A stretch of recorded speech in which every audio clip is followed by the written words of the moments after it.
Hey guys, hope you're well. Just going to do a vlog series now. I'm going to start building it up. I want to get it out I want to put it to paper, but I'm a better speaker than I am a writer, hopefully.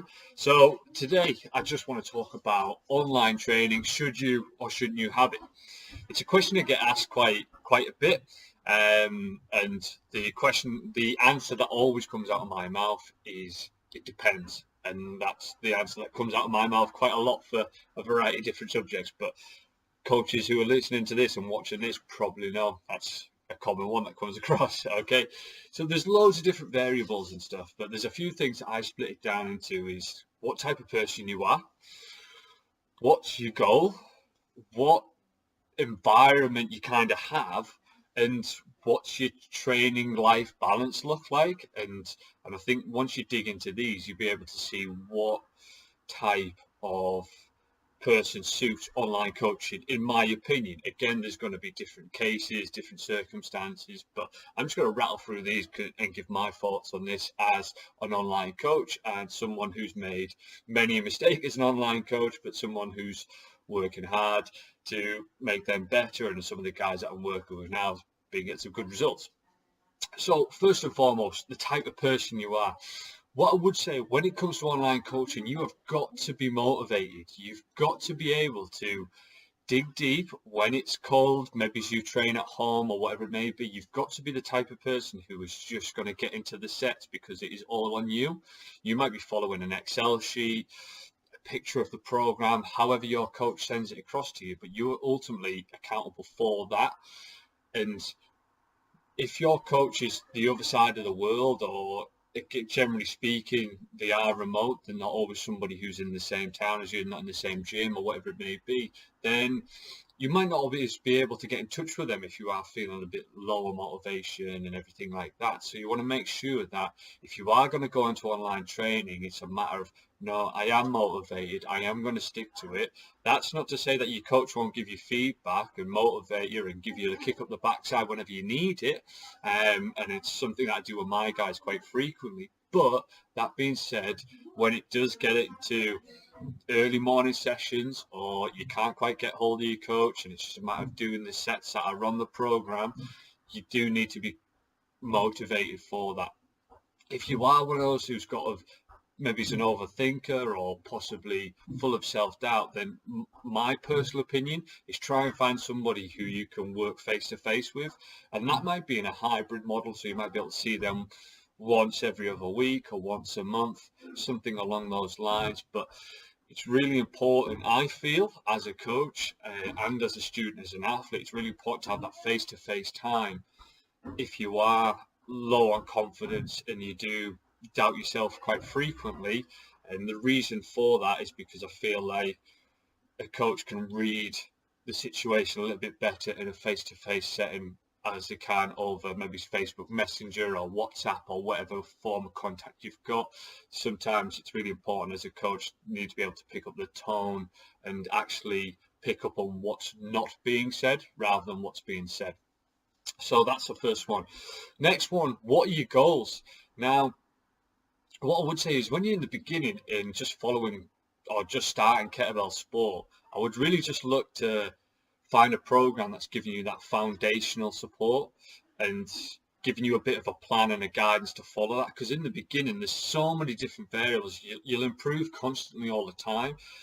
And it's a really important process to go through, I feel, for the simple fact is you learn what works well for yourself and what doesn't. If you are in somewhere where maybe you don't have access to a local kettlebell gym or a kettlebell team or whatever it may be, then following a program that you find online, or might be some of the stuff that we put in the kettlebell community, following those will give you a good guidance, good structure and a plan of action, and give you something to aim towards without sort of over stressing in thinking, well, I need this, I need that. It's just play about with it, get used to it, get yourself into the flow of training regularly, and then you can maybe look to get a coach when you start to feel like you're plateauing. Also, if you are someone, and again on that plateau, if you're someone who's maybe been training for a while or is just really struggling to get started, then you might need a coach who's got more knowledge, more experience, and who can give you that extra level of support and that guidance to get you over that, or recognize actually we need to change this, and it could be such a small detail that you didn't even notice. And that's what a coach is there for. The coach is there to guide you on the plan and move you around any sort of obstacles that come across, and basically support you whatever your goal may be. Now, if you've got a big goal of maybe competing internationally or medaling and stuff, whatever it may be, I always recommend try and get a good support network around you. If you don't feel like you're training in a team, or if you don't have access to one, a coach can really help you get there. But if you are in the beginning of your kettlebell sport journey, what I would recommend is just find yourself a kettlebell program, one that sort of fits your schedule, and then follow that. And then when you start to feel like you've got a grasp of the basics, what I would say the caveat to that is just make sure in the beginning you are putting out videos and asking for technique. Again, head over to the kettlebell community. The guys in there are more than happy to help. There's loads of coaches in there who would happily give you feedback and support as well. So on to the next thing. Where do you train? Do you train in a garage? Are you the person in the corner of a big massive gym who's using the kettlebells correctly rather than for side raises? All of this has a bit of an impact on if you need a coach or an online coach. Okay, again, this is my opinion. If you are quite isolated, there's not a lot around you, there's maybe not so many coaches in the area, then that's where I would recommend getting a coach or getting someone who can sort of guide you through that process. If you're someone who doesn't have access to a large team or can't get there regularly or whatever it may be, then again, that's where I'd say a coach can come in if you feel like you're sort of ticking the other boxes. Okay.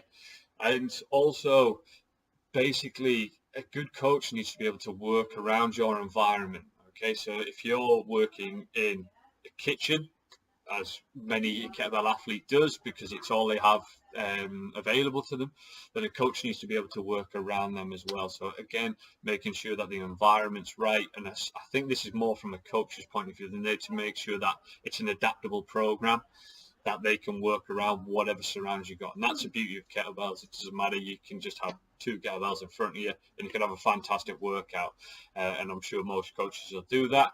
But that being said, make sure you're aware of your environment. If you can get into a space where there's possibly other people training, they might not necessarily be doing kettlebells, but when you are training alone, it's sometimes good to feed off the energy of other people, just a bit of atmosphere in that room, even if they're doing something completely different, i.e. a CrossFit class or whatever it may be. Sometimes that atmosphere can just help you get through those sets. Okay, and then lastly is training life balance. Now, what I've seen happen in the past is, and it's a mistake I've made personally, is somebody's come to me for training and the best intentions. All right, okay, we'll do this, we'll do that, we'll do this. And it actually hasn't fitted that person's life. You know, these people were busy professionals, they had families, they were doing this, they were doing that. And actually, the online coaching probably wasn't right for them. It went back to, they probably could have just followed a general program because that was what was good for them, you know. So that's another thing as well, is that training life balance. What I would say is as a coach, you'll work around that to a certain extent, but it's also how much are you willing to give up? Because that's ultimately, if you're investing in a coach, and again, it is an investment, then there's going to be that level of expectations where you're probably going to sacrifice a few things, possibly, okay, just to really maximize that relationship.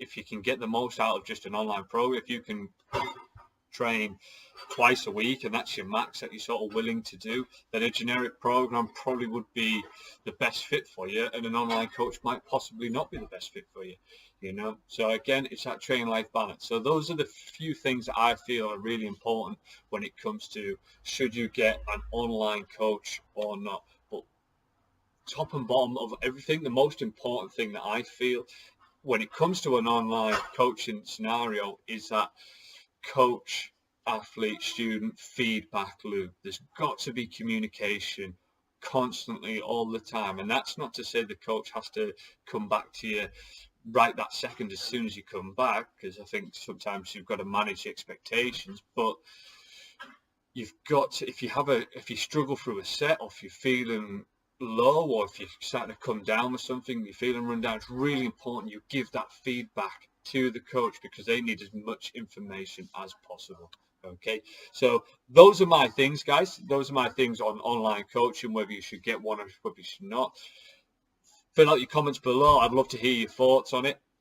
Again, myself as an online coach, sometimes you just have to turn people away, but it's a great tool that we can use and you can really get a lot from. And again, that's just the criteria that I work towards. So keep checking out the channel, guys. I'll be posting more vlogs weekly, so make sure you subscribe so you don't miss out. I'll also be putting these in the Kettlebell community. The link is below as well, so if you want to check out that Facebook community group that we've got going over there, we share daily content. We've got some fantastic coaches and athletes in there, so feel free to check it out. But remember, subscribe to the YouTube channel so you can keep up to date with all of my movements and everything that's happening with 2 Nova Kettlebell training and the Kettlebell community. Until next time, guys, take it easy.